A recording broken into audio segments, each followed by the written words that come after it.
আরও একটা Asia cup, আরও একবার লাল সবুজে ঐক্যবদ্ধ হবে পুরো দেশ। তবে এবারের আসরে বাংলাদেশের সম্ভাবনা কতটুকুই বা ফেভারিট শিরোপা জয়? এসব নিয়ে আলোচনা যখন চরমে, তখন টাইগার ভক্তদের মন খারাপ করে দেবে সাবেক ভারতীয় ক্রিকেটার আকাশ চোপড়ার প্রেডিকশন। নিজের ইউটিউব চ্যানেলে বাংলাদেশের সম্ভাবনা নিয়ে কথা বলেছেন এই ক্রিকেট বিশ্লেষক।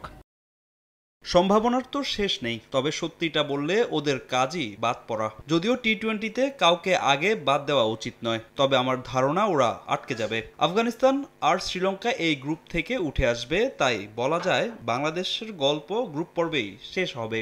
বাংলাদেশের জেতা শেষ 3 সিরিজের দুটোতেই সিরিজ সেরা হয়েছেন টাইগার অধিনায়ক নিজেই। আকাশ চোপড়ার মতে লিটনের ওপর বাড়তি নির্ভরতা এশিয়া কাপে ভোগাবে বাংলাদেশকে।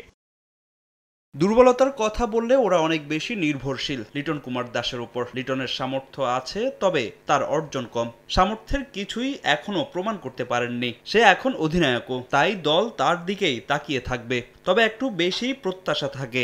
বাংলাদেশের অভ্যাস আছে বড় মঞ্চে চোখ করার।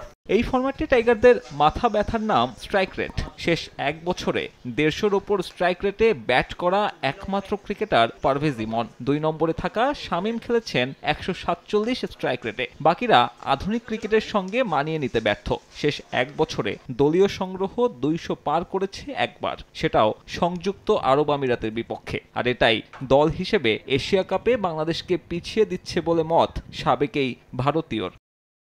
2025-এর হিসেবে তাদের খুবই কম ব্যাটার আছে যে 150 স্ট্রাইক রেটে ব্যাট করে। আপনি দেখবেন হয়তো একজন কিংবা সর্বোচ্চ দুজনের স্ট্রাইক রেট 140-এর উপর। তারা এমন দল নয় যে 210 বা 220 করতে চায়। তারা 160 থেকে 180-র মধ্যে স্বাচ্ছন্দ্য বোধ করে। যদি প্রতিপক্ষ মেরে খেলে তাহলে তাদের কাছে কোনো জবাবই থাকবে না। এশিয়া কাপে 3 বার ফাইনাল খেলেছে বাংলাদেশ, তবে এখনো সোনার হরিণ খ্যাত শিরোপাটা হাতের নাগালে আসেনি টাইগারদের। সাব্বির মিথুন, সময় সংবাদ।